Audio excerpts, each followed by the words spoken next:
अस्सलाम वालेकुम। अगर आपकी कोई फ़ोटोज़ वीडियोज़ या ऑडियो किसी शख्स के पास है और वो आपको ब्लैकमेल कर रहा हो कि अगर तुमने मुझे पिक्चर्स वगैरह या मिलने नहीं आई या फिर अगर कोई भी पैसे ना सेंड किए तो मैं तुम्हारी वीडियोज़ वगैरह तुम्हारे माँ बाप को दिखा दूँगा या फिर भाई को दिखा दूँगा या फिर वायरल करवा दूँगा।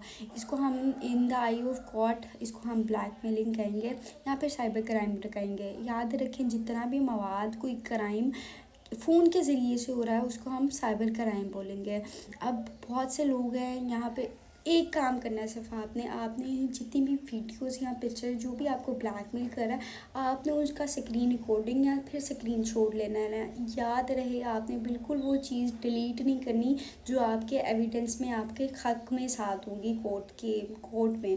तो इतनी चीज़ याद रखनी है, कोई भी मवाद आपने डिलीट नहीं करना, आपने फ़ोन में ही रखना है या उसकी स्क्रीन रिकॉर्डिंग कर लें या फिर उसको स्क्रीनशॉट के ज़रिए अपने फ़ोन में संभाल के रखना है। फिर आपने ये काम करना है, जो व्हाट्सएप की प्रोफाइल पे जो व्हाट्सएप से उसने मैसेजेस भेजे होंगे उसकी प्रोफाइल का भी स्क्रीनशॉट या स्क्रीन रिकॉर्डिंग याद से लेके रख लेनी है।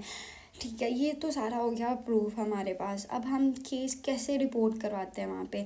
NCAIA का एक वो है, वो साइबर क्राइम, उसको भी हम FIA कहते हैं, उधर हमने एप्लीकेशन करानी है। NCAIA stand for national cyber investigation agency होती है। उधर हमने एप्लीकेशन देनी है कि ये बंदा मुझे ब्लैकमेल कर रहा है या मुझसे पैसे वगैरह मांग रहा है। आपने सारे स्क्रीनशॉट्स प्रूफ वगैरह देने हैं इसको। ये बेसिकली FIA का सेंटर होता है जहाँ पे सारे साइबर क्राइम के रिलेटेड केस वगैरह वो डील कर रहे होते हैं। अगर वो अब FIA बहुत स्लोली काम करे तो आपके पास एक दूसरा भी सोल्यूशन होता है कि आपने कोर्ट में जाना होता है। रिट पिटीशन दायर करवाते हैं, आप सेशन कोर्ट में आप जाते हैं और रिट पिटीशन दायर करवाते हैं उसके ख़िलाफ़। और फिर FIA को वो कोर्ट डायरेक्शन दे देगा FIA को कि आपने ये एप्लीकेशन दी है। फिर आपने सारे प्रूफ वगैरह उनको देने हैं, सारा स्क्रीनशॉट्स वगैरह उनको देने हैं ताकि कोर्ट आपका केस वगैरह से ही आपसे डील कर सके। फिर आप चले गए कोर्ट, सेशन कोर्ट में चले गए, कोर्ट ने आगे डायरेक्शन दी थी और फिर आपका सारा स्क्रीनशॉट, जो भी स्क्रीनशॉट जो मोबाइल आपके पास था ना स्क्रीनशॉट वाला, वो फिर फोरेंसिक रिपोर्ट में चले जाता है। फिर वहाँ पे जाके सारा आपका स्क्रीनशॉट वगैरह मतलब आपका प्रूफ वगैरह देखते हैं वो लोग। फिर आपका यहाँ तक काम ख़त्म हो जाता है, आगे कोर्ट का काम स्टार्ट हो जाता है। वो फिर देखते हैं कि इसको क्या सज़ा देनी। मैक्सिमम 3 साल की सज़ा होती है उसको। सेक्शन 20 से 24 के तहत ये चलता है और ये मैक्सिमम इसकी 3 साल सज़ा होती है और एक भारी फ़ाइन होता है इसके ख़िलाफ़।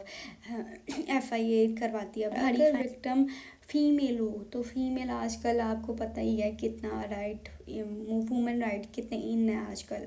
तो अगर फ़ीमेल होगी विक्टिम तो उसको और ज़्यादा सख्त हो जाएगा, कोर्ट स्ट्रिक्ट हो जाएगा कोर्ट फीमेल वो उस क्राइम ये इसके ब्लैकमेलर के ख़िलाफ़। और ब्लैकमेलर तब तक स्ट्रॉन्ग रहता है जब तक विक्टिम बिल्कुल खामोश हो और काम ना और उसकी हर एक बात मानता हो। विक्टिम को वो ब्लैकमेलर को पता हो ये तो बाहर जा ही नहीं सकती, लेकिन आपने ऐसा नहीं करना। डोंट स्टे साइलेंट, आवाज़ उठाएं और कानून को अपना काम करने दें।